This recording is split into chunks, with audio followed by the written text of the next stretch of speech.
Bueno, buenas tardes. Vamos a empezar. Es un honor para mí daros la bienvenida a esta segunda conferencia de la muestra de arquitectura reciente en Alicante 2022-2023. Como sabéis, la exposición se inauguró dentro de la Semana de la Arquitectura y en ese día de la inauguración hubo una presentación de los proyectos seleccionados dentro de la categoría de nueva planta y de urbanismo, espacio público y paisaje. Quisiera comenzar agradeciendo a todas las personas presentes, tanto en la sala como los que nos siguen online.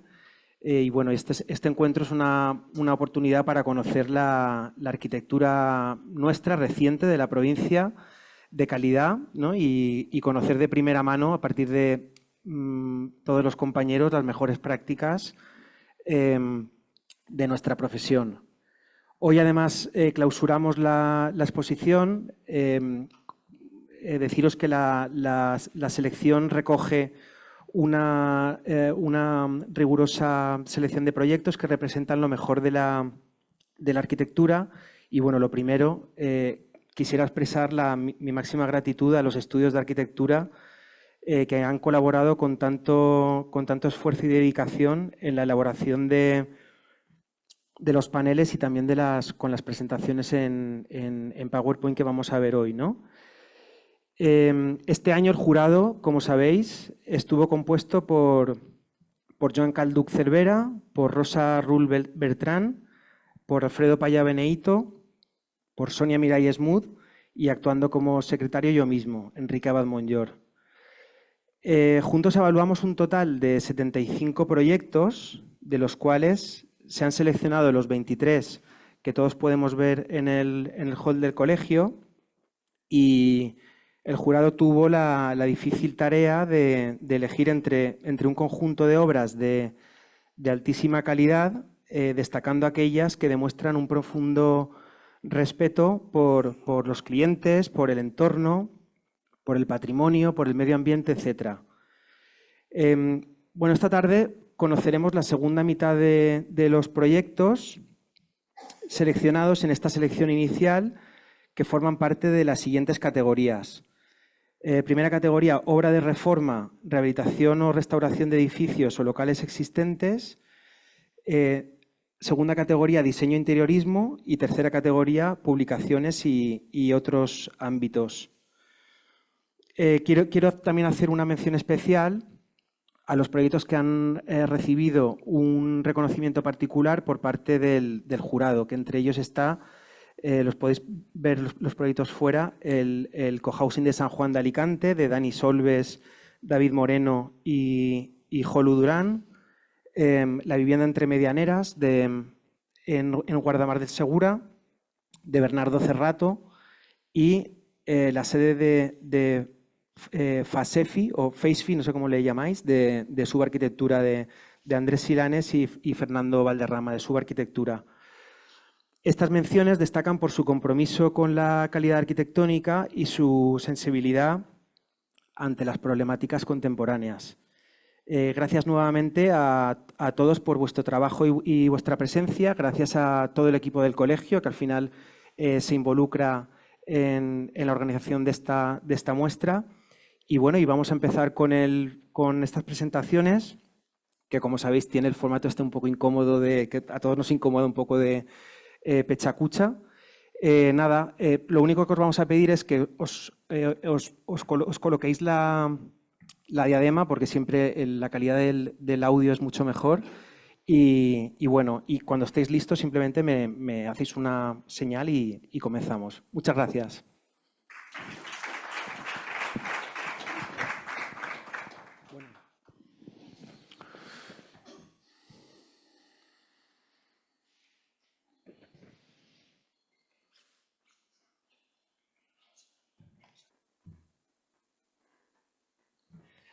Vale. Buenas tardes a todos. Antes de comenzar, queríamos agradecer al Colegio Territorial de Arquitectos de Alicante la organización de estas jornadas que nos permiten dar a conocer un poco más nuestra obra. En este caso vamos a ver nuestras oficinas de To-Do Hub de Arquitectura. En esta siguiente foto vemos el antes y el después. Él es Borja Costa y yo soy Ángel Zaragoza. En 2006 creamos nuestro estudio. Nosotros somos de Alicante, de la Marina Alta, y creamos el estudio en Ondara. Y tras más de 15 años de trabajo llegamos a un punto en el que no cabíamos en nuestra oficina y decidimos cambiar la ubicación. Y decidimos ubicar la oficina en Denia, en el centro de Denia. Nuestra intención fue clara desde el principio. Queríamos un lugar que fuera cómodo para trabajar, pero también queríamos que el espacio de trabajo transmitiera nuestros valores como arquitectos, como estudio de arquitectura. Y buscamos un lugar que estuviera en el centro de Denia. Después de buscar en muchos emplazamientos y muchas tipologías, al final encontramos este edificio que, como veis, se trata de una edificación de vivienda entre medianeras, pero que tenía la particularidad que tenía un patio en la parte posterior, que nos enamoró desde el primer momento. En esta foto podéis ver que el edificio estaba tapiado, era un edificio que estaba en ruinas porque había estado más de 20 años cerrado y el último uso que tuvo fue el de una imprenta, por lo que cuando entramos vimos que había unos espacios diáfanos que en un principio nos gustaban mucho. Aquí podéis ver el estado ruinoso tanto del interior como del exterior. En el siguiente plano del estado actual podéis ver en la parte de la derecha, podéis ver lo que es la huella del edificio, mientras que en la parte de la izquierda sería lo que es el patio, que estaba colonizado por diferentes construcciones de corrales y de cuadras de animales que tenían, pero veis la proporción grande que tenía el patio respecto a lo que era la parcela en sí. La idea del proyecto partió para potenciar el patio como eje central del proyecto, porque ese patio nos permitía otorgar una luz natural a cada una de las estancias de trabajo de la oficina. En el siguiente plano, que podéis ver la distribución, veis que hemos dispuesto lateralmente una banda de servicios que alberga el acceso a la planta superior, que alberga zonas de almacenamiento, el baño y un office, dejando el resto de trabajos totalmente diáfanos y generando diferentes zonas, una zona más pública cercana a la calle y otra zona más privada en la zona posterior. En la fachada, debido a la catalogación que tenía el edificio, mantuvimos la disposición de los huecos existentes, colocando un gran escaparate en lo que era el portón original del edificio. Luego, a continuación, en una abertura que tenía el edificio, colocamos el acceso a la oficina y en la parte posterior el acceso a la planta superior. Ahora os continuará Borja. Durante el proceso de construcción fuimos encontrando cosas de este tipo que nos interesaban muchísimo, los materiales existentes que iban a guiar el proceso de elección de materiales del resto del proyecto. Pilares de ladrillo, muros de mampostería, vigas de madera. Aquí vemos una foto de la obra en la que se ve la piedra ya desnuda, que decidimos limpiarla y no volver a rejuntarla porque nos interesaba mucho contar esa sinceridad constructiva que contara un poco la historia del edificio.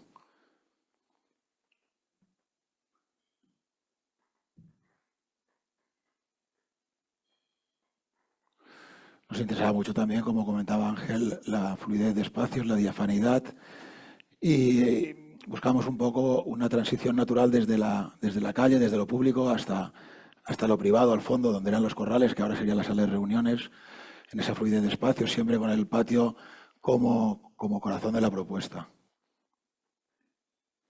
Aquí vemos el gran portón de entrada que comentaba Ángel antes, que otorga luz natural a la zona de trabajo, digamos, y se refuerza con una iluminación muy sutil en zonas concretas que lo que hace es enfatizar al mismo tiempo los elementos que más nos interesan, como el muro de mampostería. Aquí vemos el patio, que es el corazón de la propuesta, y esta foto nos gusta mucho porque muestra mucho la transparencia, digamos, que conseguimos a través de este patio. Estamos en la sala de reuniones y al fondo vemos la calle y todos los espacios están alrededor del mismo, que es el único elemento que nos está distribuyendo el espacio. Los nuevos materiales buscan ser lo más discretos posibles y otorgarle un toque contemporáneo, como por ejemplo aquí los recercados metálicos que reciben a las carpinterías de aluminio blanco en su encuentro con la piedra irregular, cómo recuperamos también la piedra que servía de rodadura para los carros, desde la calle hasta los corrales que estaban al fondo. Elegimos un hormigón continuo fratasado para enfatizar esa idea de espacio continuo, y la banda de servicios la panelamos para pasar lo más desapercibida posible, escondemos en ella las puertas. Nos interesaba no entrar en conflicto con los materiales existentes.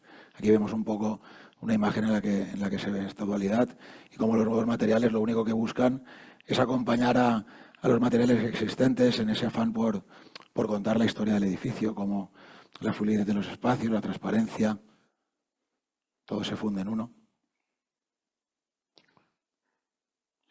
Buscábamos espacios de carácter doméstico, agradables. Aquí vemos también el patio con la vegetación, que buscamos una vegetación de hoja caduca, que aparte de otorgarle un confort térmico, pues diera un poco de vida al edificio y fuera cambiándolo a lo largo del año.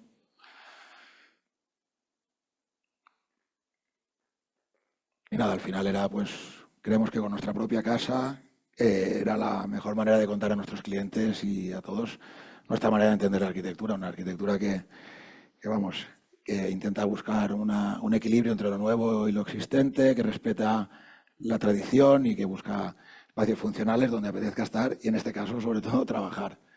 Y por último, bueno, también destacar el trabajo del resto del equipo, que hoy no están aquí, pero que estamos muy contentos con el trabajo que se hizo aquí. Y bueno, os invitamos a todos que, si estáis por Denia algún día, paséis a verlo y tomamos un café y os lo contamos en persona. Estaría.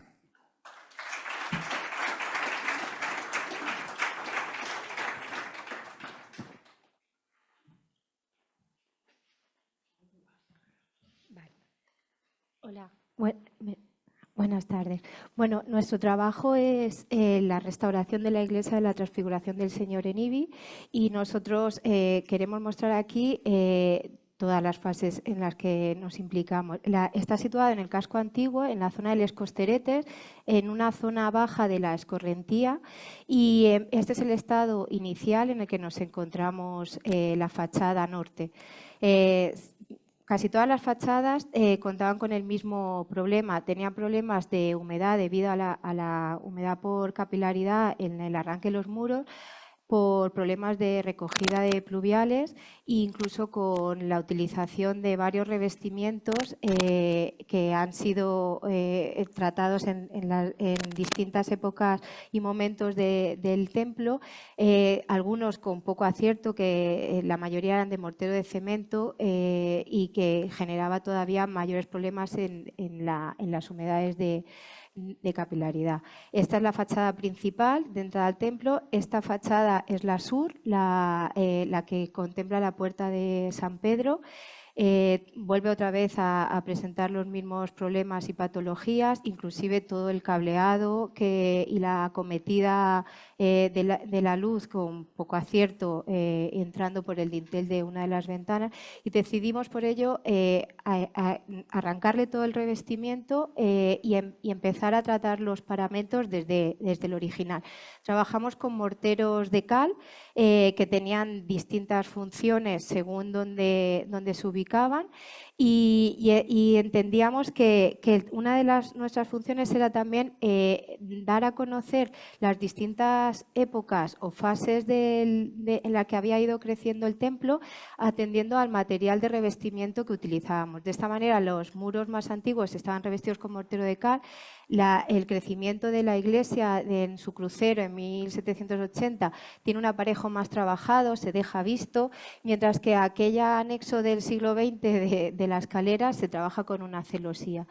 Ponemos en valor también, en otra de nuestras estrategias, sacar a relucir la composición original de la fachada, recuperando algunos huecos que, aunque a día de hoy no tenían utilidad, creemos que hablan de lo que fue el templo, y algunos elementos constructivos como los contrafuertes que quedaban ocultos.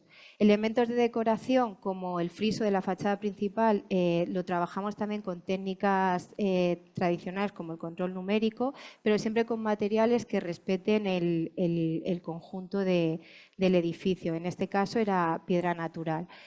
Y entre otros elementos de decoración también nos encontrábamos la vidriera, y elementos de escultura que está presente en la fachada de San Pedro, obra del escultor Vicente Ferrero, que es escultor de IBI, con lo cual también eso nos permite trabajar con la cercanía de las personas que participan en el templo. Se conocen a los escultores, el nombre de los arquitectos como Torner y Vergara, que ampliaron, pero nos interesaba sobre todo contar lo anónimo, lo que no se conocía. Entonces se hace un trabajo con el archivo municipal, el contrato podemos ver el contrato del reloj que se puso, recuperar la esfera de la segunda torre que había desaparecido en siguientes restauraciones, incluso las marcas de cantero, que ya aparece el cantero Antonio Pi en los protocolos notariales del archivo de 1535 o 53.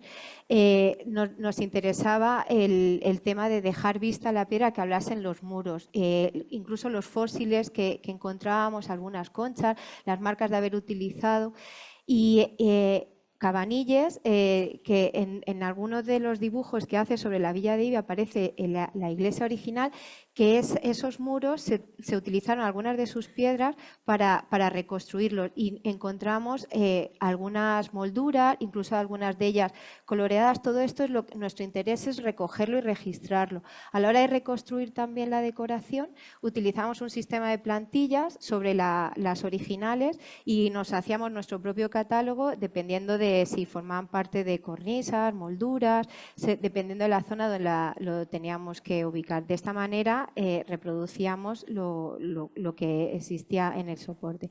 Y hablando de muros, también teníamos otros habitantes como eran las palomas, que tanto daño habían hecho en el templo con su palomar, que teníamos que trabajar con ellas o sin ellas realmente, porque las protegimos el templo.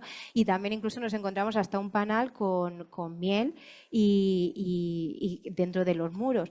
Y como anécdota a contar que existía como el rumor de que en época de guerra desapareció el manto de la Virgen y que estaba oculto entre los muros de la iglesia, con lo cual nos convertimos en una especie de pequeños arqueólogos amateurs y cada vez que encontrábamos un nicho, un agujero o un registro, lo abríamos para ver si encontrábamos o teníamos la suerte de Perón. Pero esto lo único que nos permitió es ver que detrás de esos muros, de esas cámaras, encontrábamos otra iglesia con algunas bóvedas ocultas debido a la construcción de un falso techo, que desde el templo se ve plano, pero queda oculta detrás de esas cámaras. Podemos ver la decoración, los colores que responden a una época, los marmolinos. Incluso, además de los colores, podemos encontrar no solo pues como sus costillas, ¿no? Arcos de piedra, arcos de ladrillo macizo, poleas que se utilizaban para levantar algunas zonas detrás del altar y que siguen ahí, por lo que hablábamos de mantener todo los vestigios. Y esto es una imagen que quiero como destacar, las manos que nos han ayudado, que está desde los dibujos y los croquis de Óscar, nuestro aparejador, hasta las monografías de Antonio Castelló, de un señor de 90 años, que alucinaba cuando venía y veía las marcas de los canteros de las que él había visto y leído los protocolos notariales, con esos ojicos avispados, y al final es un poco hasta el trabajo de los técnicos municipales que nos permitieron también tener esa sensibilidad de llegar a quitar todo el cableado que afeaba, o el trabajo de la empresa constructora, que entendió desde un primer momento cuál era la esencia del trabajo y los volvimos locos haciendo un patrón como un punto de cruz, pero al final el fruto de un trabajo es un trabajo en equipo, y es lo que quería dar las gracias.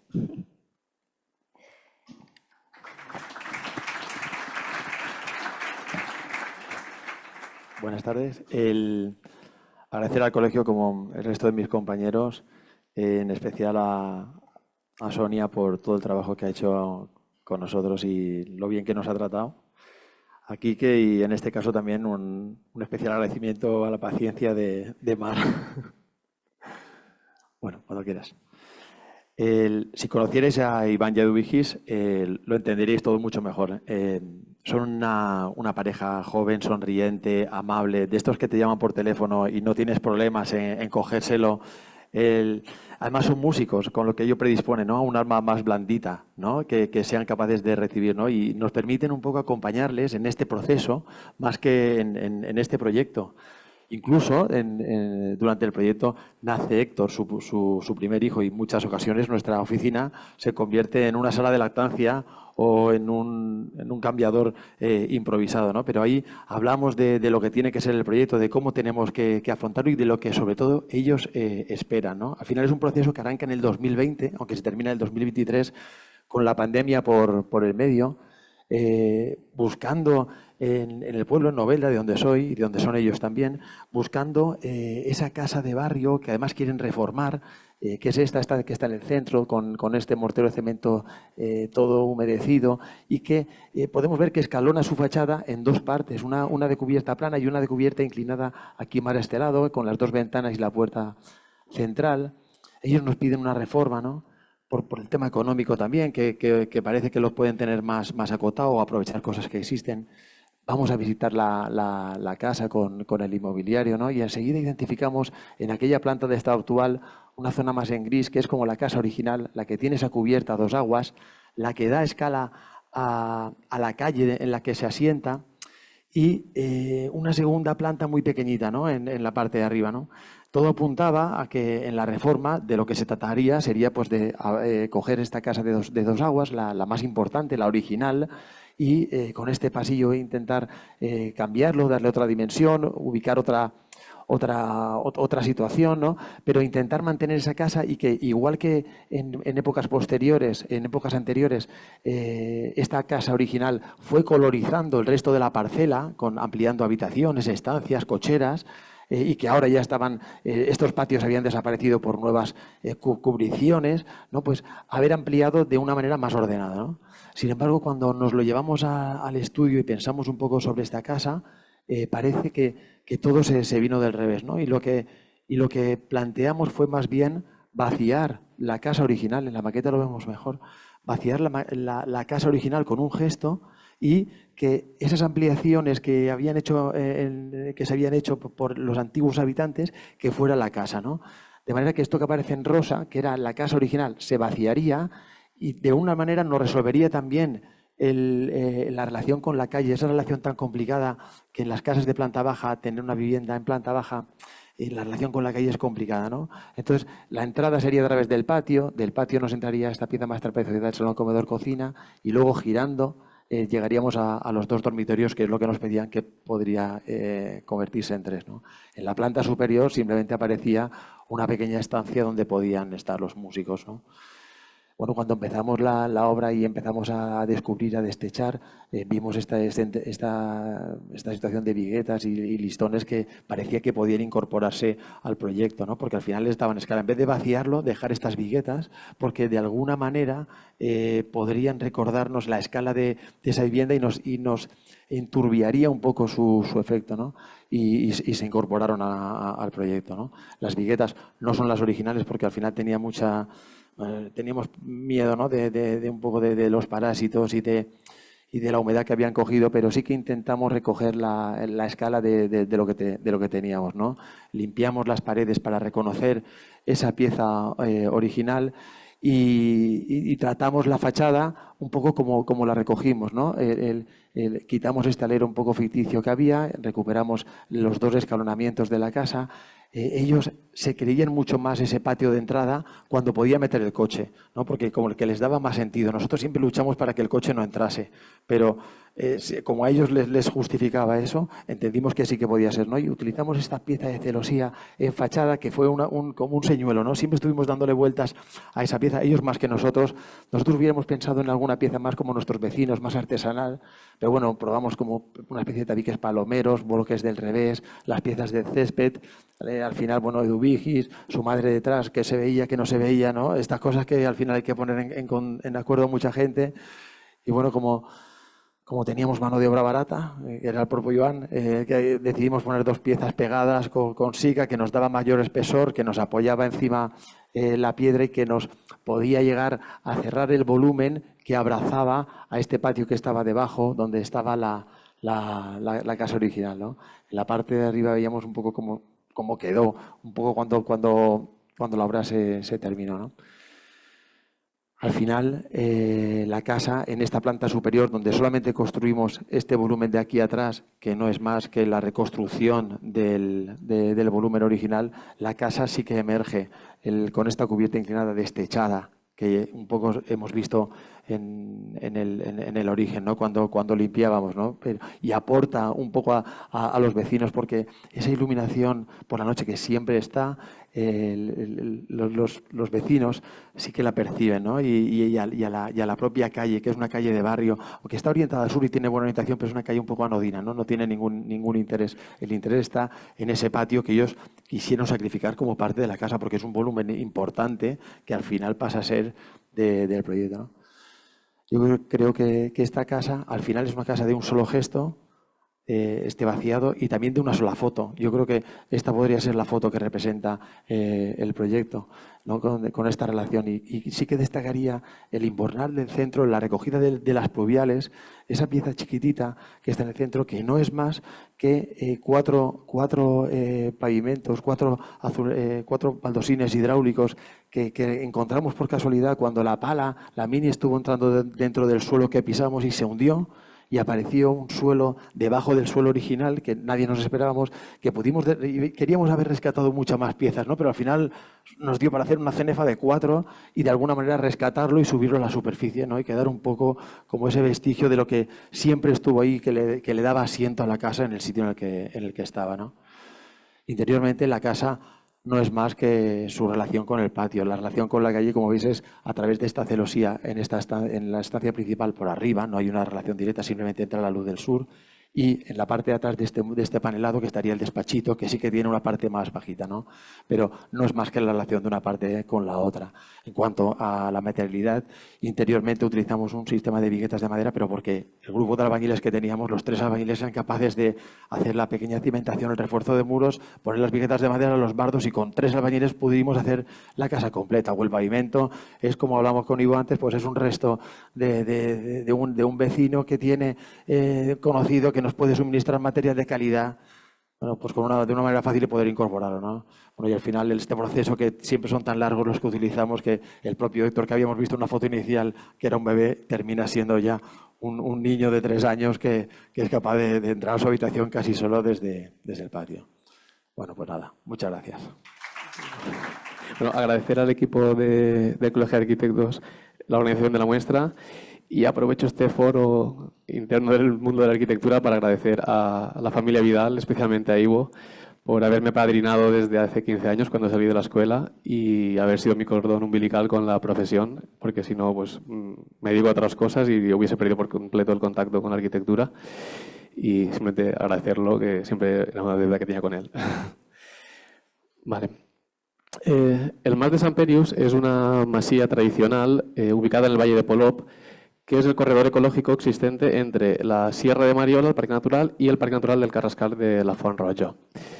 El valle ahora está amenazado por un proyecto de Iberdrola, de una macroplanta solar fotovoltaica, y también aprovecho para denunciarlo.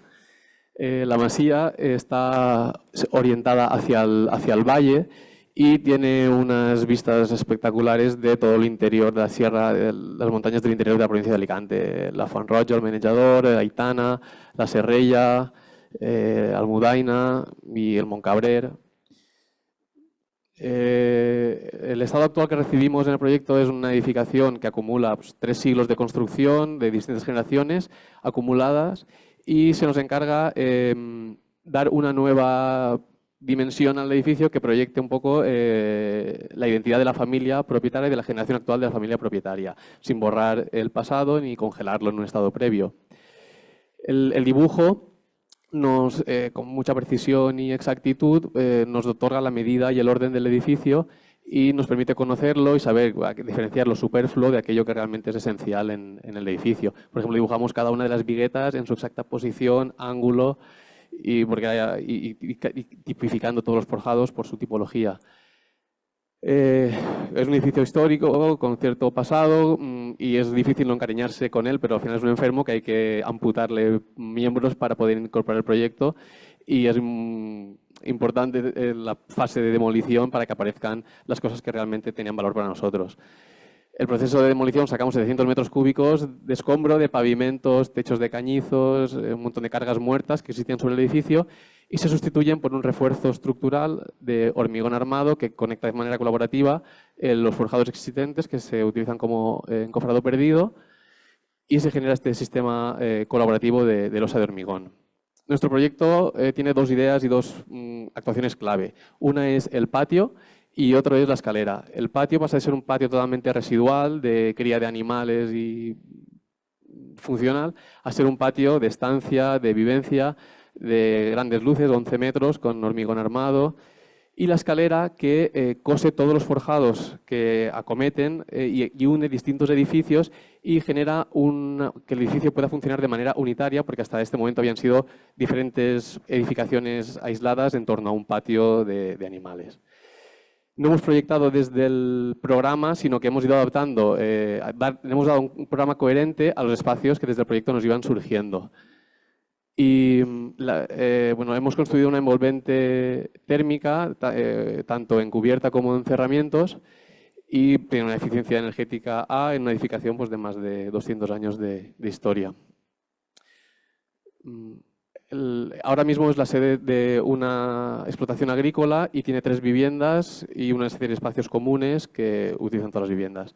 En el exterior ha sido muy importante cómo hemos trabajado cómo todos los volúmenes recortaban contra el cielo y cómo se generaban todas esas líneas de sombra y se trabajaba esos aleros y se escondían los canalones, las bajantes y todos los huecos los blindábamos con piedra de almorquí, una arenisca que nos solucionaba muchos temas constructivos del hueco de ventana.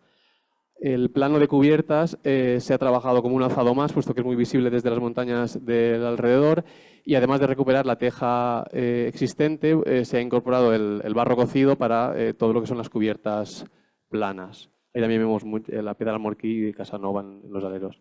La paleta de materiales se completa con muy pocos materiales más y siempre buscando una homogeneidad y una neutralidad de tonos que no haga que se pierda ese carácter vernáculo que tiene la masía, pero se ha trabajado todo con una depuración formal pues, propia de la modernidad. Todos los materiales son lo que parecen. Cuando hay barro es barro, cuando es madera, no hay nada que sea imitación. Esta nave es un lagar adosado que alrededor del mediados del siglo XIX, en este valle, muchas masías incorporan esta nave cuando se hace extensiva la cultura del pisar el vino y estos son los vasos donde se pisaba el vino. Y desde aquí tenemos una vista de la escalera nueva con los volúmenes cruzándose en el espacio, una vista muy bonita de la escalera. Y estos son elementos vernáculos de la masía que sí que hemos logrado mantener. El espacio de cocina de carbón y horno de leña alrededor de una chimenea enorme, la fresquera, despensa con las carneras, el lavadero con una fuente con un manantial que llega de la propia finca y el acceso de la masía que tiene la piedra donde se dejaban los cántaros para exudar el agua y poderla recoger y que no se perdiese. No hay ningún espacio que sea ortogonal, completamente ortogonal en la masía y entonces a nivel de pavimentos lo que hemos hecho es disponer unas alfombras totalmente rectangulares con unos aparejos trabajados de barro cocido y toda la geometría perimetral se ha completado con piedra de Casanova que corrige todas esas imperfecciones geométricas de los espacios. Esta es la cocina de las zonas comunes y aquí se lo que es el elemento de pila de mármol de Macael maciza era una preexistencia que había en la masía y la búsqueda de integrarla pues, ha condicionado un poco toda la materialidad de la cocina a su alrededor y es un mecanismo que hemos trabajado, en este caso con la pila, pero con otros elementos que habían en la masía.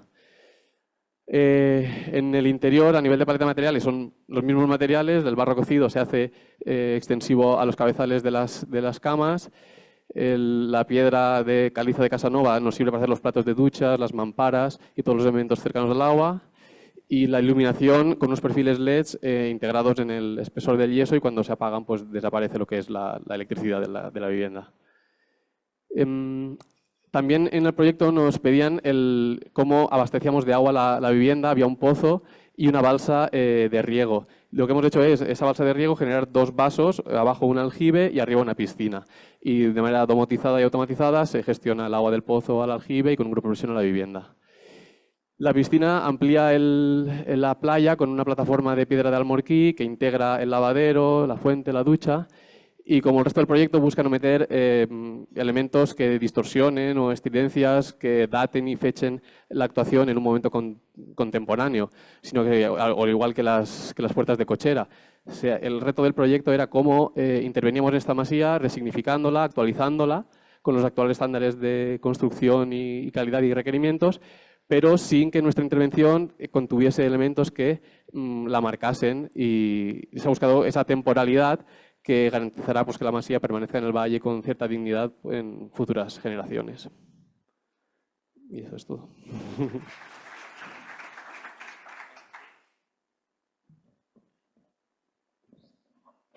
Este es el proyecto de la reforma integral de un edificio, el edificio Cervantes, que se inaugura en Segunda República, aunque procede de la dictadura Primo de Rivera. Y aquí lo que se hace es que sea una biblioteca. Conseguimos una sala de 40 metros de longitud, porque había 4 aulas, tanto en planta baja como en primera. Y luego, pues, biblioteca infantil, bueno, un programa de despachos, de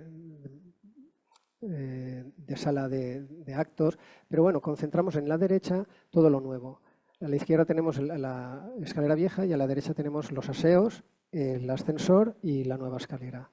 Aparte de que, bueno, del vestíbulo de acceso. Y una de las primeras intervenciones, porque fueron más de 12 meses, fue arreglar toda la cubierta, se sustituyó por una teja mixta y, sobre todo, aquí se hizo un trabajo importante de perimetrar con un zuncho de borde todo el edificio, que luego nos genera esa línea horizontal que necesita el edificio, que es excesivamente vertical, porque tiene como un lenguaje excesivamente costumbrista y pobre, y que es más la virtud de su construcción que su lenguaje. Y, por ejemplo, en la intervención también vemos esa línea horizontal en los arranques de los arcos de la planta superior.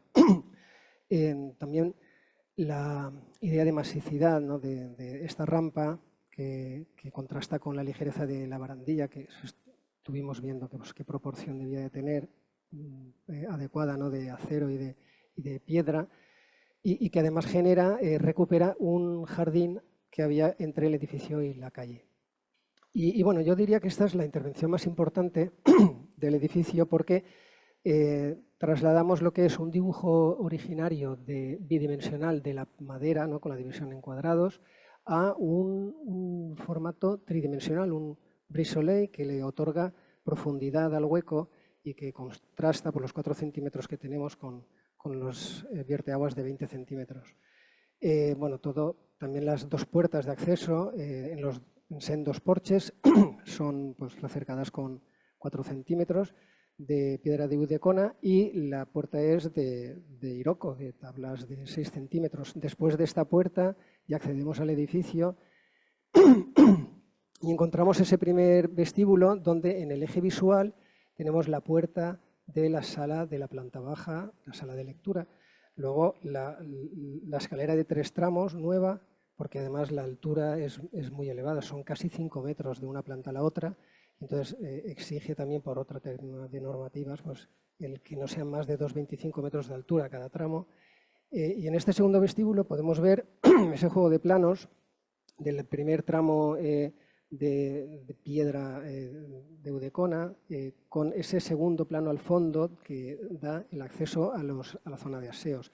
Y también son piedras, claro, de 4 centímetros que podemos ver aquí, justamente encajadas con lo que es la puerta, que esa puerta además tiene un pasador. Esa barra horizontal sirve para dejar la ropa y sirve para cerrar también la cabina, que hay 2 cabinas. Son iguales los de hombres y de mujeres, entonces, de hecho, no hay una diferenciación por sexos. Esas puertas son curvas, o sea, tienen un bastidor ligero de angular de 30 y una chapa curvada que se reviste con una chapa con ocume. Y bueno, son pivotantes y cierran contra la mampara de 2 metros de altura y de 2 metros, bueno, y de 1,5 de profundidad.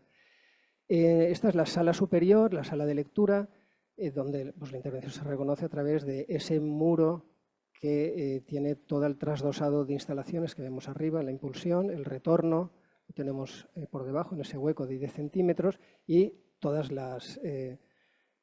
todo el set de estanterías. Aparte de el trabajo de recuperación del formato 20×20 de hidráulico, que tenía también una serie de dibujos muy característicos y que, claro, hay un porcentaje que se pierde, por lo tanto tenemos que encintarlo con formato de 40×60. En este caso seguimos con la misma piedra de Udecona. Y bueno, el formato 60 también lo encontramos en el techo. Este es un techo de Rockfon, pero de formato 60×240, lo cual nos permite tener un único carril central primario sobre el cual pues, ubicamos todos los elementos de iluminación y de detección, que también tienen pues, bueno, esa figura circular. Al final, el encuentro entre estancias pues, se produce siempre con ese tipo de encintado de Udecona. Encintado y también un rodapié de 10 centímetros de altura. Y entonces el juego de las enfiladas entre las salas, pues siempre aparece ese formato antiguo de 20×20 más el 60×40.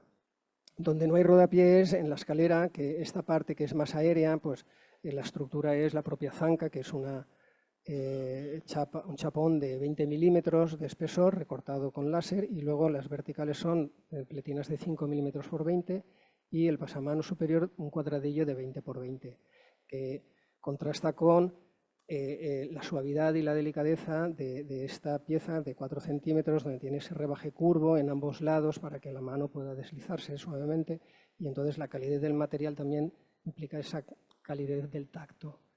Y bueno, como se ha trabajado en todo el edificio, ese nivel de detalle, también el mobiliario, que ha sido el primer edificio que hemos podido desarrollar ese mobiliario, pues tenemos la silla Ledger que Ivo ya había desarrollado para un fabricante, y yo me dediqué a hacer las mesas, que son de 1,5 metros, o sea, que caben 2 puestos de trabajo con sus luces y enchufes.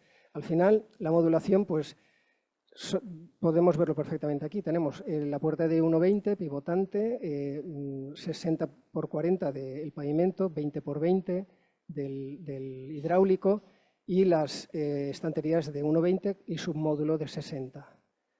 Y al final todo el trabajo de intervención ha sido como en dotar a este edificio de un carácter palaciego, magnificando pues, la calidad de los materiales, cosa que en su origen pues, no pudo tener, aunque era de una construcción, pues, como digo, mejor que su lenguaje visual, su lenguaje arquitectónico. Muchas gracias.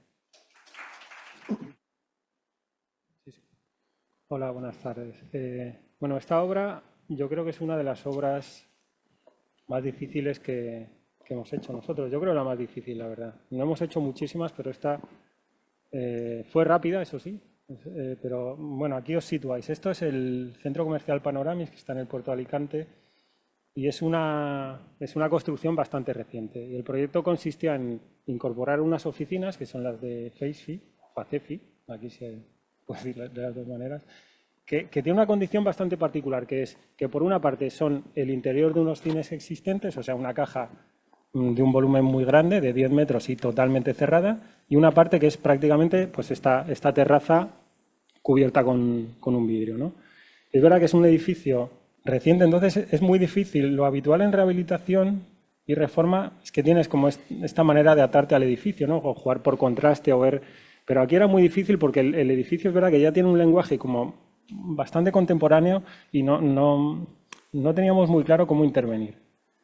Esta sección que veis aquí es es una sección tipo del proyecto que se va repitiendo, entonces lo que hicimos es separarnos esta es la sección, digamos, de la parte exterior, separarnos del suelo existente, elevándonos medio metro, un poquito más. Nos da una altura sobre las barandillas existentes que nos da un dominio bastante grande con buenas vistas al mar, y nos da un techo de madera visto que en este proyecto era esencial, porque es un proyecto que se ve muy desde abajo. Esto está en una primera planta. Bueno, como habéis visto, el reto era como compaginar esos dos espacios, el exterior de una planta con una altura muy controlada, porque subiendo esos 50 centímetros teníamos 2,66 más los 24 del CLT, es decir, 3 metros, y ese forjado es el que nosotros metemos dentro del gran volumen del cine, ¿no? O sea, lo que pasa a ser un techo fuera, cuando se mete en el cine, se convierte en un suelo, ¿no? Una especie de naya a la que tenemos que acceder, ¿no?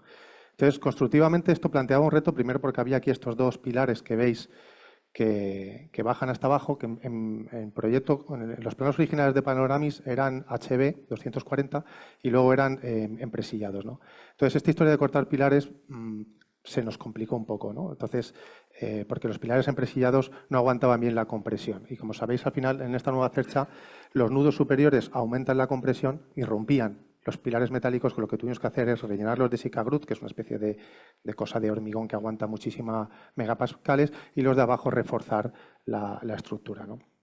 Aquí veis, ¿no? Después de hacer esas operaciones, además de reforzar los pilares en extremo, pudimos cortar los pilares que eran necesarios para poder meter estas grandes láminas de madera, estos grandes CLTs que eran de dimensiones 8 metros y que podían entrar libremente porque era casi inhumano o imposible poder meter estos grandes paneles dentro del cine, ¿no? Entonces aquí nos ayudó mucho la constructora, ideó como un sistema que nos permitía, a través de estos encofrados que habéis visto, poder introducir los paneles. Esta es la viga que hicimos nosotros nueva, la que veis en rojo. La de atrás, la de la cercha, ya está panelada con pladur, que lo veis. Entonces es una cercha de 60 metros, que esta sí que salva la luz de lado a lado, ¿no? Pero aquí teníamos canto. Y este es el sistema que ideamos para ir apoyando los paneles de CLT, los cuales venían con control numérico hecho de Alemania, y ahí teníamos previsto todos los huecos de luz e incluso dónde iban los pilares. O sea, el CLT venía ya agujereado donde íbamos a colocarlo luego los pilares, ¿no? Así una vez visto dices, bueno, qué fácil, con una especie de encofrado se puede hacer, pero luego realmente nos costó mucho encontrar la solución y sobre todo ajustar muy bien los niveles, ¿no?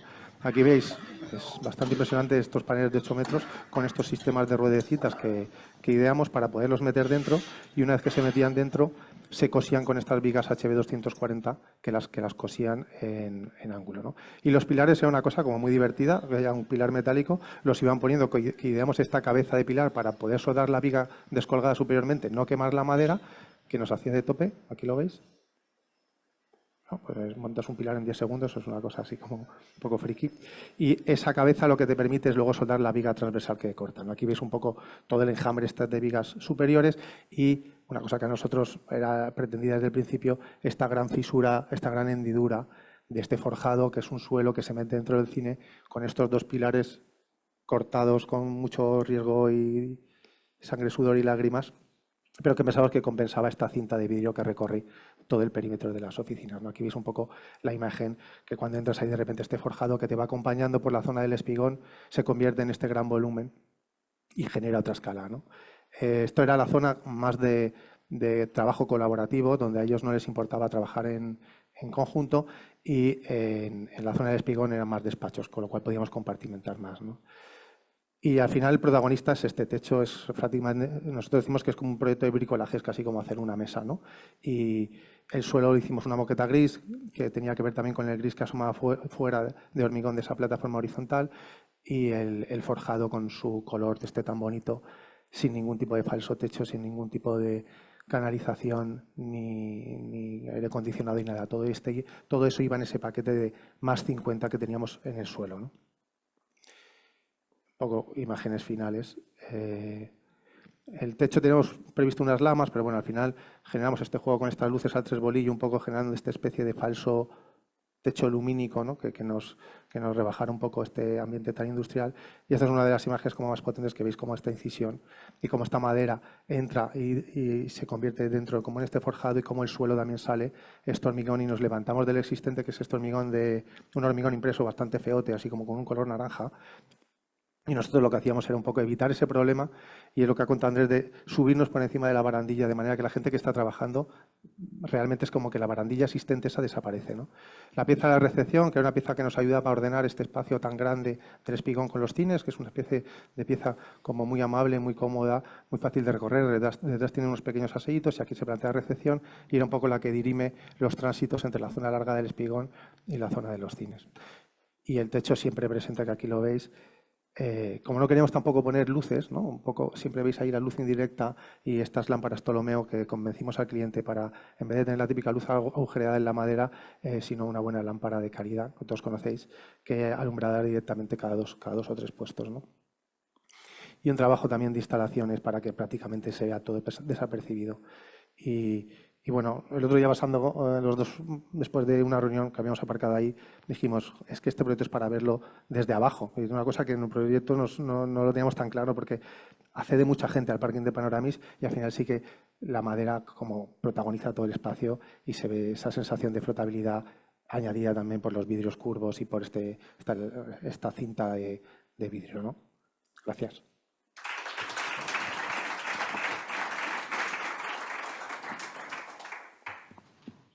Bueno, lo primero, gracias Sonia, Quique, por toda la organización, al colegio, por estas reuniones de compañeros y amigos, que es siempre un placer, un foro muy chulo. Traigo una arquitectura que se consume en un tiempo, son 6 meses, en este caso fueron un poquito más, 9, pasaron 300.000 personas, casi 300.000 personas.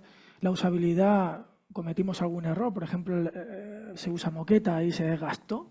Por primera vez tenía que haber proyectado como 2 moquetas, una reposición, y nos describe en un espacio de 1000 metros una atmósfera para poder entender 120 artefactos de una cultura de hace 2200 años, en 3 salas, en una cuarta sala biblioteca, con un desarrollo siempre dificultoso de ida y vuelta en esos espacios de 25 o 30 metros por 7 de esas 3 salas.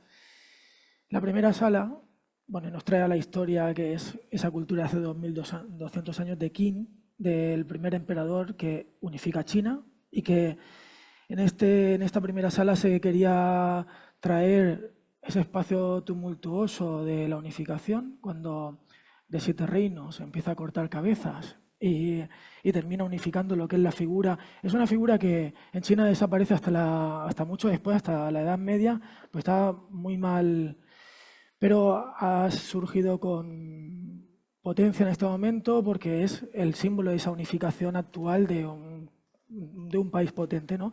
Y lo traemos aquí, en esa sala asimétrica, con un mar embravecido, con 400 y pico farolillos negros, donde las piezas, y con una escultura a escala 1:1 de un Qin cortando cabezas, detrás de una tela donde queríamos traer el concepto de las sombras chinas que nos enseñan y nos marca como ese eje de unas vitrinas habitación que nos van trayendo esos artefactos de la primera época donde aparece la regulación, las primeras monedas, los primeros pesos, y con un lugar atmosférico que las propias paredes emiten la luz que nos van a seguir guiando en esa ida y vuelta, en esa plaza de ida y vuelta, en esta primera sala de esa primera parte de un Qin joven.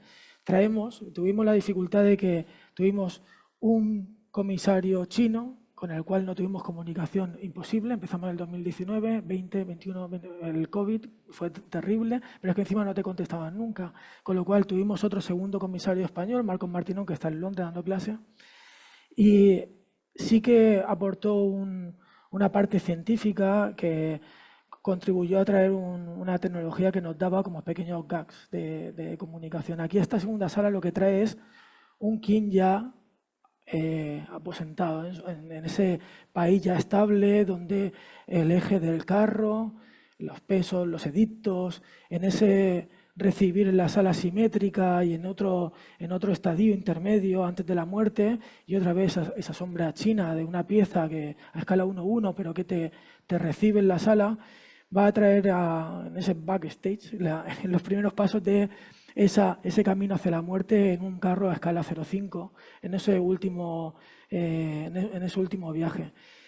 Trajimos en el cierre de esta sala la didáctica de cómo es ese enterramiento, que es el yacimiento arqueológico más importante del mundo, 8.000 guerreros, de los cuales es como un 10% de lo que hay por excavar, el mausoleo de esos ríos de mercurio, que se saben que hay esos ríos de mercurio que no se puede ni se sabe excavar en este momento, y que será una reserva arqueológica para el futuro, para poderlo, si alguien lo quiere excavar en algún momento. Pero encontramos en ese segundo tramo y final de empezar a contar ese mausoleo que es la segunda vida imaginada de Kim para la eternidad. Y el deseo de poder encontrarnos en un yacimiento donde cuando visitas Xi'an, que lo haces perimetralmente y ves unos 3.500, 4.000 guerreros, siempre los ves perimetralmente en un orden militar, pero siempre en esa distancia. Cuando acercamos la escenografía para poderlo, la pieza, intentamos traerla de una forma íntima, rompiendo esa arista, intentando acercarla de una forma violenta. Una vitrina tiene que estar entre la seguridad de un banco y la cercanía de una ludoteca, ¿no? Y el poder encontrarte dentro del yacimiento arqueológico, visitando, incluso podrían haber 60 personas en esta sala, y poder ver los detalles, incluso sentirte cerca y poderte hacer una foto con la pieza a unos 30 o 40 centímetros, era violentamente amoroso. Era como estar en un lugar con ese techo espejado que duplicaba y te insertaba dentro de ese yacimiento arqueológico en el que quisimos sumergir a todo el mundo que podía pasearse entre los 7 guerreros. En la parte trasera se cerraba con los primeros pasos de la dinastía Han, que era siempre esa dificultad de llegar al final de la sala y al final de la historia, y con un efecto de espejo espía y con unos sticks de esa nueva cultura que, ante el desastre económico que supuso para la dinastía Qin hacer ese mausoleo tremendo, hizo lo mismo pero con unos guerreros pequeñitos. Entonces, con esos 6 guerreros que nos llevaron, tenía que como explicar toda esa dinastía Qin. Y en ese infinito de una escalera que te sacaba de la sala y te cerraba como el discurso de la exposición. Cerramos la biblioteca con... Yo creo que una de las cosas que nos estamos encontrando en toda la museografía que hacemos es que la sociología y la antropología, la cultura contemporánea, lo que intentamos hacer es arquitecturas que tengan dicción contemporánea para que sean como muy comunicativas. Y aquí esta comunicación de la China actual en un túnel del tiempo donde traía la arqueología que podías haber visto en las salas conectando con las Olimpiadas, últimas Olimpiadas que habían organizado ellos, era como el cierre a esta exposición tan bestia de piezas arqueológicas. Muchas gracias. Hola, gracias. Bueno, Mar, gracias, Quique, Sonia. Gracias por invitarnos. Veo a los Suba, a Pastor, a Santiago, no sé, me parece a Jacques, mucho arquitecto bueno para este proyecto, pero bueno, lo voy a contar con mucha ilusión y con anécdotas del señor mayor. ¿No? Mirad, nosotros cuando nos encargan el proyecto es un gran gran espacio, con una estructura de madera sobredimensionada, con 4 pilarones en el medio. Perdón, nos encargan, digamos, la terraza. Hostia, no me va a dar tiempo. Bueno, nos encargan la terraza, ¿no? Hacer un proyecto de terraza porque la gente lo que pide es la terraza, ¿no? Pasan solas, ¿verdad, Quique? Y bueno, os enseño un poco cómo era el interior. En realidad nos encargan aquella terraza y nos disponemos a hacer un proyecto de terraza, ¿no? Con toda nuestra fuerza y nos tiramos 3 meses haciendo el proyecto de terraza, porque en realidad, como haces una terraza, digamos, en un contexto moderado de restaurante, la finca, que es para Susi Díaz, es una estrella Michelin, no podemos hacer grandes barbaridades porque, bueno, tiene como ese público que venía además del antiguo restaurante de Piedrecita y tal. Esta es la terraza que nos encargan y nos dedicamos a hacer un proyecto. Por supuesto, intentamos quitarlo todo, ¿no?, para sacar pecho y hacemos un proyecto. Un proyecto que hacemos maquetas con una especie de coctelería afuera, con unos pistones hidráulicos, que si no tarda mucho la próxima imagen lo veremos. Y vamos a presentarlo y nos sentamos con ellos a presentarlo. Nos ha pasado 2 veces en nuestra vida. Cuando voy a presentarlo, aunque diga yo, es nos, Pablo Belda y Noelia. Bueno, pues cuando vamos a presentarlo me doy cuenta que es una gilipollez, pero una auténtica gilipollez lo que habíamos diseñado. Era como una cosita de diseño que sí, chulita y tal, íbamos a utilizar temas de vareta y tal, pero hostia, nos habíamos equivocado. Y tal y como vamos a presentarlo, dijimos que no lo íbamos a presentar, que nos retiramos con el proyecto después de 3 meses y se quedaron noqueados, ¿no? Nos dijeron que qué pensábamos. A los días les dije que era una tontería actuar en la terraza, que lo que teníamos que hacer es actuar en el restaurante. Y entonces nos encargan, digamos, en el restaurante, en ese hangar que hemos visto, en ese gran pachel, digamos, localizar nuestro restaurante. Claro, tenemos muchas dificultades, jugamos con esas formitas redonditas para intentar generar espacios de privacidad, para intentar compartimentar el espacio, porque en realidad, claro, no puede ser el gran pachel y tampoco puede ser digamos, un restaurante con demasiados pasillos. Lo que hicimos fue generar estos conjuntos de unión, donde, digamos, los intersticios entre grandes conjuntos eran los pasos, digamos, del personal, incluso de los clientes. Bueno, lo cuento en el siguiente que será más claro, pero en realidad nos pedían 3 escenarios. El del restaurante normal, si teníamos un evento de 100 personas o si teníamos un evento de 250, o sea, era lo imposible. Pero al final diseñamos, digamos, como estos conjuntitos de intersección donde están esas, digamos, espacios dentro de otros espacios para generar, digamos, cierta privacidad. Claro, ¿qué material utilizamos? No vamos a hacerlo de pladur, sería un absurdo.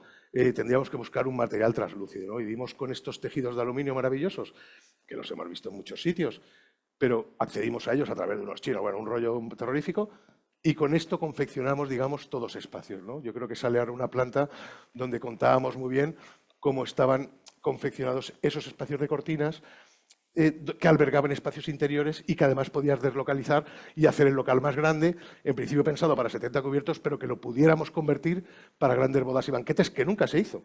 Pero en realidad todas esas cortinas son removibles y todo el espacio, digamos, puede transformarse a las necesidades que ellos necesitaban, vamos, a lo que realmente necesitaban. Esta es la puerta de entrada. Recuerdo que dijimos de poner un suelo vinílico, claro, se horrorizaron.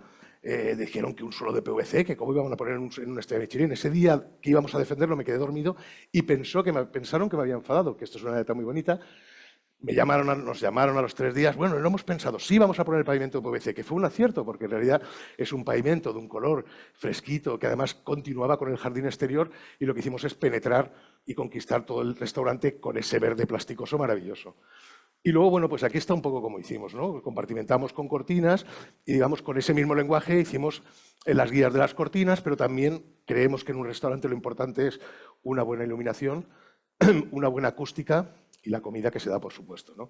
Entonces, la acústica la resolvimos con estos paños de corcho eco que patentamos en su día, que en realidad es un panel de corcho perforado con un corcho extruido dentro y una madera para el impacto de vuelta, y que trabajan por el plenum, ¿no? Que funcionan maravillosamente bien ante los problemas, digamos, de reverberación.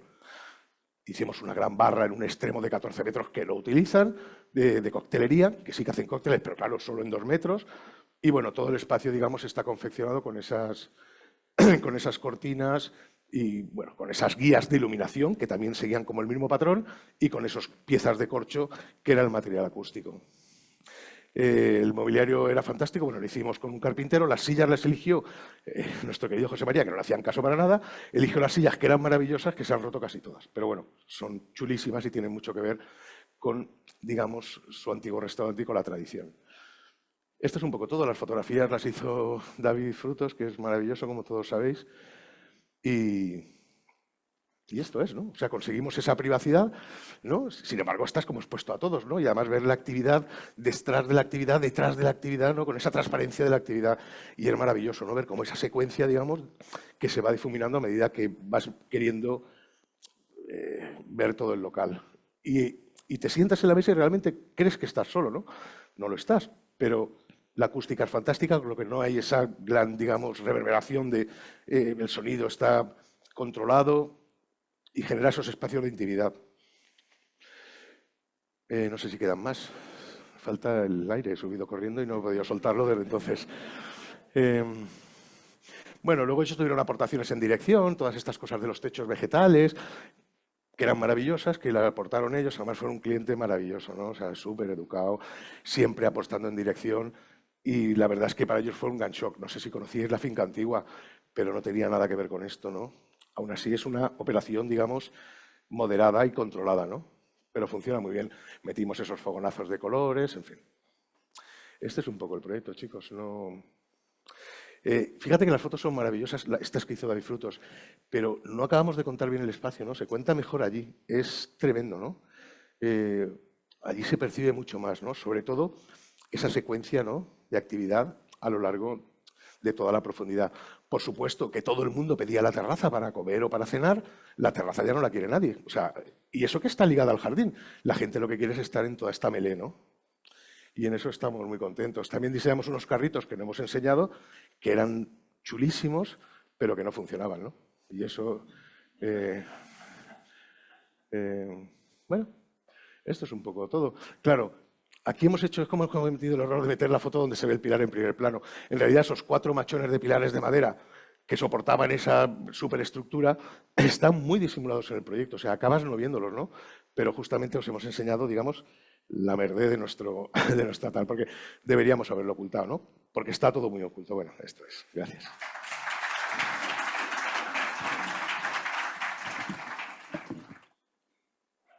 Buenas tardes, y coincido con las opiniones de los anteriores participantes del interés de la muestra, que se viene repitiendo años atrás, y sobre todo de estos encuentros que ponen en comunicación a autores con no autores, pero ahí está fuera la exposición, pero esto es lo que le da calidad. Empiezo, Quique. José Corbatí fue un arquitecto alcoyano, trabajó en catastro y en hacienda en distintas provincias peninsulares, y el ensayo, la publicación del ensayo recoge los 4, 5, 6 años que trabajó en la provincia de Alicante. Al margen de su trabajo como arquitecto de la administración, hizo obra particular. Concretamente, esto es un edificio en Elche, el único que hizo en Elche. Se puede ver la diferencia del proyecto y la obra terminada.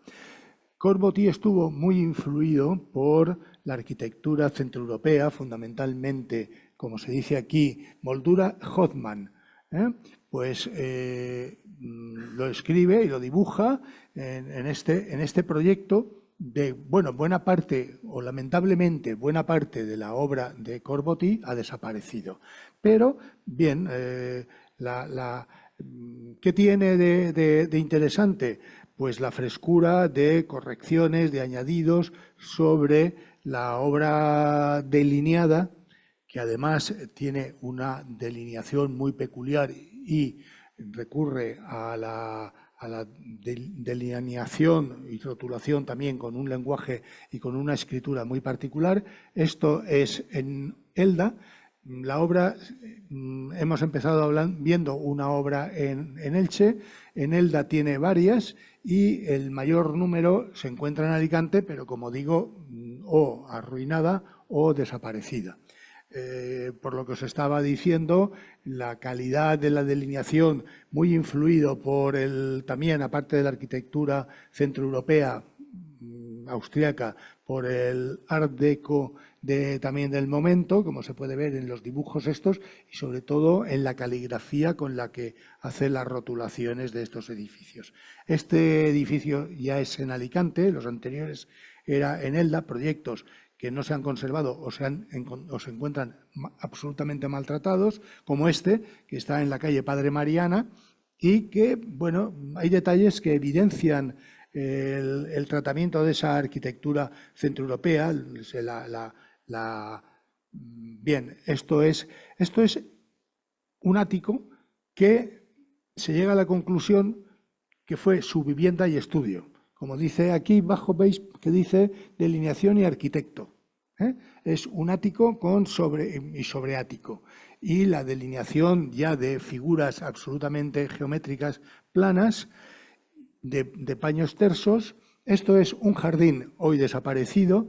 Estaba en la calle Pintor Lorenzo Casanova, de la doña Carmen Domenech, viuda de Aznar, que se ha transformado en distintos edificios, todos ellos. Bueno, él hace el proyecto de ampliación, amplía la casa con esta capilla de un lenguaje más que neogótico, insisto, en esa arquitectura de influencia Art Deco, y esto estaba. En el libro yo recojo o recogemos las fotografías de ese momento. Bien, este edificio también estaba, es que hay que hablar en futuro pasado porque ya no conservamos más que los planos y además siempre utiliza el papel de tela y en tamaño folio que va desdoblando como un acordeón según el número de láminas que necesite. Aquí la influencia de Hoffman en el Palacio Stoker, bueno, es una apreciación que entre mi hijo y yo como autores de la publicación, pues llegábamos a la conclusión. El Palacio Stoker está abajo, la foto y arriba el diseño del edificio. Volviendo a esos detalles, este es el edificio el proyecto que participa como una convocatoria que hubo por parte de la Administración de vivienda mínima, que ninguno, como bien dijo el jurado en su momento, ninguno de los participantes se ajustaba a las normas de vivienda mínima porque ninguna cumplía las condiciones de vivienda mínima, no solo por las superficies. Bien, un edificio estuvo en Alicante, estaba, este es Mariluz, y la sombra, la figura, es el propio Corboty, o según he llegado ya a esa conclusión, veis que utiliza pues, los volúmenes sencillos, no hay molduración, planos, pinturas blancas, etc. Y como Corboty también era aficionado a pintar pintura artística, pues tenía relación con el pintor Emilio Varela y hay 2 o 3 pinturas de este pintor que recogen claramente la figura de este edificio. Bien, esto estaba ya publicado, además Corboty publicó en la revista Arquitectura este edificio, que ahora vendrá la otra imagen, que es el otro ángulo, publicó en la revista Arquitectura o le publicaron en la revista Arquitectura, lo cual quiere decir que tenía cierto grado de aceptación su trabajo dentro de esa línea de arquitecturas blancas, que por eso le hemos titulado Precursor de las arquitecturas blancas, que tengo que reconocer que el subtítulo lo capté en la sesión de tandas anterior, de la última precedente. Bueno, esto ya para terminar, es un edificio que hizo para un comerciante en Elda, que es uno de los pocos que se conserva y, bueno, pues volvemos a las características de su arquitectura, de cómo va evolucionando en esos años, en esos 6 años que trabaja en Alicante y recurre a ese lenguaje. Gracias. Buenas tardes. Queremos dar las gracias al Colegio Territorial de Arquitectos de Alicante por organizar esta muestra y al jurado de esta ocasión por haber seleccionado esta exposición virtual que realizamos en su momento para la web de la Fundación Docomomo Ibérico, titulada Miguel López González, Movimiento Moderno por Principio. Miguel López González, 1907-1976, miembro del GATEPAC, titulado por la Escuela de Barcelona en 1931, se traslada a Alicante, donde ejercería la profesión compaginándola con el cargo de arquitecto municipal. De estos años es la sugerente perspectiva y conocida para la remodelación de la Montañeta en Alicante. Desde el principio de su actividad abraza los axiomas del movimiento moderno europeo, recorriendo su arquitectura con pocos volúmenes, simples y dotados de un único uso, que responde a una geometría racional, rotunda y radical, poco habitual en la España de entonces, como podemos comprobar en el Parador de Calpe. Proyectaba con volúmenes en perspectiva. Rara vez dibujaba cónicas interiores, como en este proyecto de mercado para el centro de Alicante.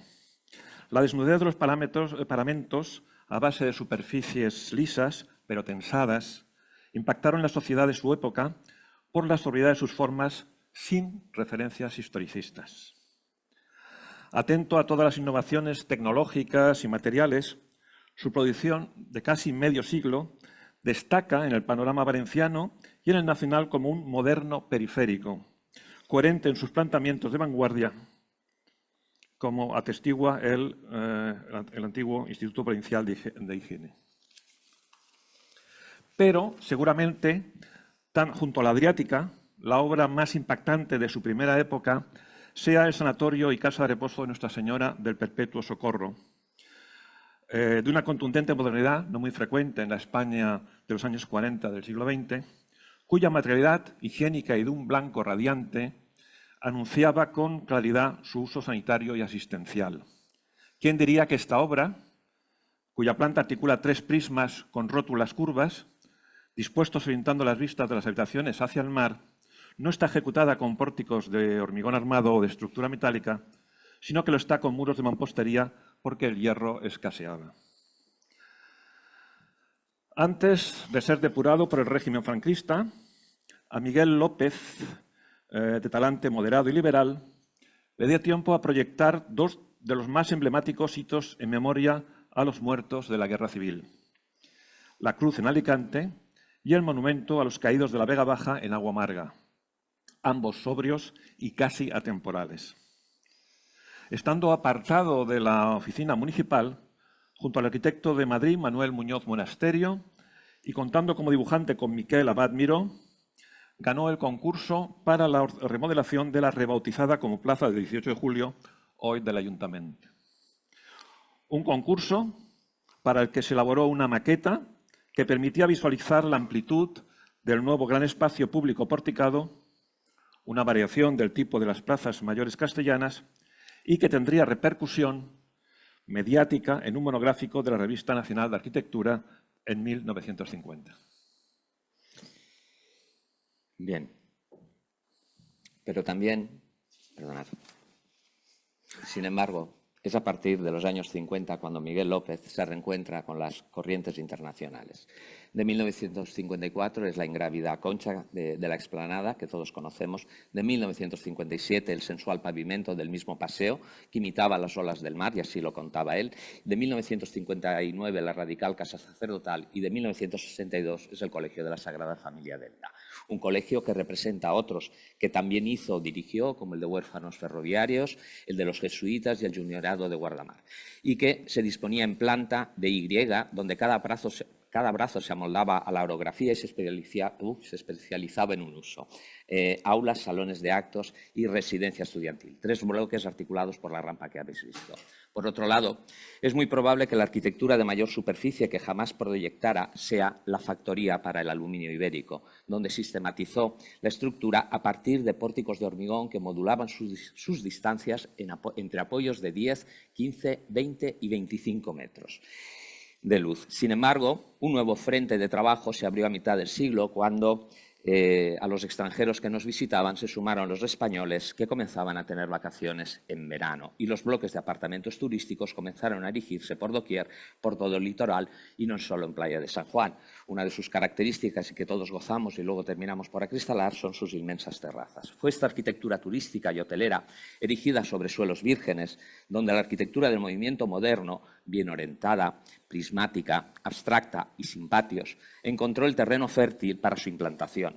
Rinden buena cuenta de ello un hotel en Calpe, no construido, y el Hotel Montívoli de Villajoyosa, que ha sido el hotel de lujo por excelencia de la provincia. Pero también, en otros contextos urbanos, Miguel López experimentaría con los tipos arquitectónicos de la modernidad, el rascacielos y el pabellón.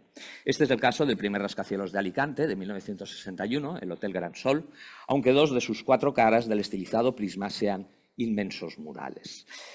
Murales, por supuesto, de Manuel Baeza, que se erigen en fondo de perspectiva desde el acceso a la ciudad por la carretera de Madrid, pintados sobre un edificio levantado con estructura metálica y revestido con un muro cortina, el cual fue objeto de múltiples aproximaciones mediante cónicas, fotomontajes y maquetas, como podéis comprobar en la documentación gráfica que nos acompaña. Pero la arquitectura técnicamente avanzada no tenía garantizada una mayor longevidad. El conjunto de la Feria Internacional del Calzado e Industrias Afines, la FICIA de Elda, constituido en origen por un rascacielos de 9 plantas y un espacioso pabellón, como podéis ver, ha sido una de las primeras pérdidas patrimoniales de la arquitectura del siglo XX en la provincia. De hecho, nada queda en pie de este modélico complejo del movimiento moderno. Y si bien es cierto que la arquitectura del siglo XX parece vivir más en los mass media, en las revistas, que en la realidad física, no olvidemos que estas obras son un patrimonio arquitectónico que merecen nuestra atención, aunque ésta ya haya completamente desaparecido. Quizás Por ello, para concluir, queremos poner en valor la importancia de estas exposiciones que difunden en foros virtuales, en Internet, esta arquitectura singular que cambió las ciudades a mitad del siglo XX en un camino sin retorno. Se trata de un patrimonio desconocido, propio de la periferia cultural y geográfica y, por ello, poco valorado. Muchas gracias. Bueno, desde aquí y antes de empezar, simplemente quiero dar las gracias al colegio por dos razones. La primera tiene que ver con empezar a normalizar ya esta situación de que otros formatos y las publicaciones estén ya reconocidos en este tipo de muestras y de premios, porque para mí, y lo dice un arquitecto que construye, hacer un libro es tan importante como hacer una arquitectura. Y segundo, porque nos da la posibilidad, sobre todo a jóvenes investigadores, de dar como visibilidad al trabajo que hacemos desde diferentes puntos de vista. Bueno, yo he querido presentar o querido preparar esta presentación, ya puedes, Quique, intentando daros al menos tres motivos. He traído tres motivos por los cuales yo creo que todos deberíais comprar este libro hoy cuando os vayáis de aquí, ¿no? Ya, si no es para vender, no sé qué hago yo aquí. Lo primero, aprovecho para dar las gracias a Ediciones Asimétricas y a la UPC, que hicieron una llamada a títulos nuevos para jóvenes investigadores y confiaron en mí. El primero de estos motivos seguramente tenga que ver con la persona que está detrás, ¿no? Una persona que termina la carrera en 2009 y que, como muchos compañeros de titulación, entendimos que la manera de buscarnos la vida era a través de tres cuestiones, tres patas de una misma mesa: la profesión, la docencia y la investigación, ninguna de las cuales puede subsistir sin la otra y todas se retroalimentan una a otra. El segundo motivo tendría que ver seguramente con que el libro verse sobre tres conceptos que, aunque parecen olvidados, poco a poco parece que empiezan a estar ya de nuevo los debates contemporáneos sobre lo que es hacer arquitectura. Para mí eran en ese momento lo sensorial, lo perceptivo y lo atmosférico. De hecho, es curioso porque hoy aquí, por ejemplo, se ha hablado mucho de las atmósferas, también en el anterior día se habló mucho de esto. Y aunque, por ejemplo, hablamos de lo sensorial, todo el mundo habla de lo sensorial y ahora se refiere a diseñar para los sentidos. Es curioso, pero ya hace más de 70 años Wright nos decía que para diseñar un edificio uno debe primero experimentar aquello que va a acoger. O, por ejemplo, en el 54, fijaos, ya han pasado años, Newton nos decía que nos apremiaba a incorporar las investigaciones corporales y la fisiología del cerebro en los diseños. De hecho, ya en las últimas décadas se ha incorporado al discurso contemporáneo la experiencia sensorial y también la comprensión de la experiencia óptica y sus diferentes modalidades sensoriales, lo cual presentan, o así lo plantea el libro, un gran reto para lo que es la arquitectura actualmente. Vais a ver aquí obras, pero por supuesto están recogidas en el libro, que estaban dirigidas o que están dirigidas a nuestra interfaz áptica. Y es que han demostrado recientes estudios de neuroimagen, sobre todo a partir del 2010, que con cada material que captamos y que vemos a través de nuestra visión también tocamos, y esto lo pongo con mayúsculas, en un acto de simulación táctil, ¿no? Como por ejemplo en esta obra en Rotterdam de Táctil Orquestra, que se activaba a través de la experimentación áptica de la obra. También el libro reivindica el trabajo de artistas femeninas como Lilla Clark, como Rebecca Hort, que murió recientemente, como Marina Abramovic o Ana Mendieta, cuyo trabajo en ese momento desafió las leyes impuestas por las instituciones, pero que también provoca en el espectador diferentes sensaciones a las que uno nunca puede llegar con la sola y la única contemplación de la obra. De hecho, es Marina Abramovic, seguramente la más conocida, y es la que nos advierte sobre la importancia de reactivar nuestros receptores para que la experiencia, en todos los sentidos, sea total.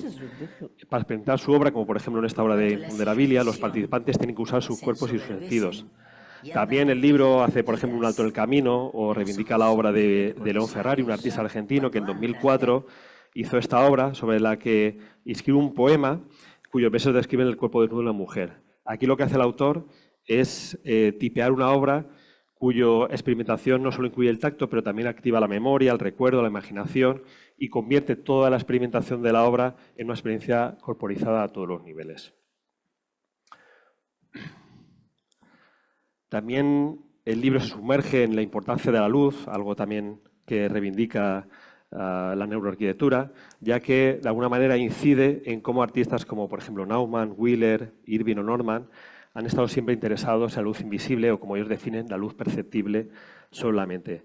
Pero también permiten al espectador entrar en el espacio provisto para la obra, otorgando al espectador la última palabra y decidir de alguna manera, cómo va a experimentarla y cómo va a percibirla.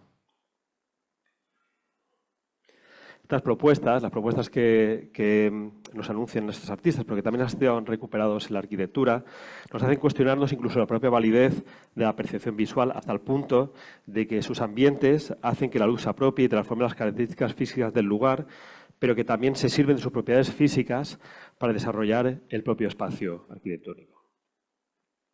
He dicho que iba a dar 3 motivos, y ahora que todo el mundo parece que habla y mira sobre las atmósferas, la pregunta que creo que todo el mundo nos hacemos ahora mismo es cómo hemos cambiado el clima. Y no es baladí esta pregunta, ya que el sector de la construcción es la responsable directamente del 39% de las emisiones globales de CO2, con lo cual cabe preguntarnos si los arquitectos tenemos alguna responsabilidad en el cambio climático. De alguna manera, ya lo decía Wigley, ¿no? en el 98, cuando hacía este artículo en Daedalus, en la revista berlinesa, en la que decía que las atmósferas son el objetivo central del arquitecto, hasta el punto de afirmar, que aquí como está subrayado, que entrar en un proyecto es entrar en una atmósfera. Es decir, que cuando hacemos arquitectura estamos modificando una pequeña parte de la atmósfera o una pequeña porción del aire que nos rodea. Es un concepto muy antiguo que ya se usaba en el siglo XVIII, sobre todo en contextos meteorológicos, concretamente para denominar la parte superior del aire que cubre nuestro planeta, pero es a mediados del siglo XX, es curioso, ¿no? Que todo vuelve, y que comienza a ampliarse como una metáfora para definir un determinado espacio cargado con un cierto estado de ánimo. Por eso seguramente, y esto lo hace el libro, hoy alabamos a tantos arquitectos, no hace falta que os diga ninguno de los que estáis, porque todos conocéis estas obras, que son capaces de producir ambientes a través de los parámetros físicos que hoy como humanos somos capaces de percibir, ¿no? El calor, el frío, la humedad, los cambios de presión, el olor, la temperatura, etc. Pero no tenemos que olvidar que esto seguramente sea gracias a que en 1906 un inventor americano, Carrier, patentó un sistema que permitía controlar y regular la humedad en el interior de los espacios, por lo cual los arquitectos empezamos a ser capaces de mezclar y modificar artificialmente el aire que respiramos. Y esta es una de las grandes paradojas que deja el libro, ¿no?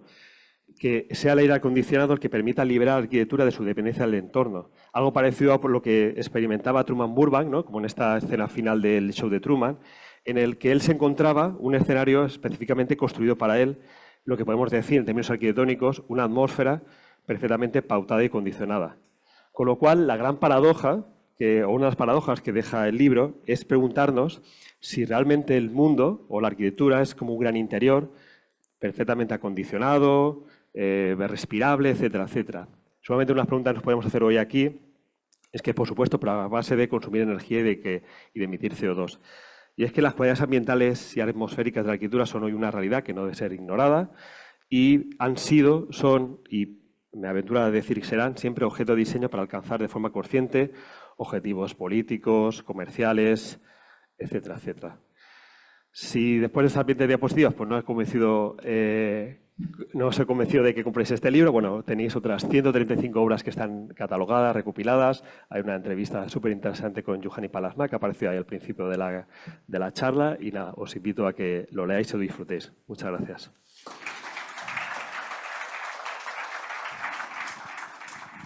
Muchas gracias, Luis. Nada, muchísimas gracias a todos. Yo creo que hemos disfrutado muchísimo, ¿no? con la calidad de todos estos proyectos y os invito el miércoles que viene a la presentación de la inauguración de la exposición de los premios del CESCAE, que inauguramos aquí a las 7 de la tarde el miércoles. Y si os parece, pues podemos seguir comentando todos estos trabajos tomando un minuto. Gracias.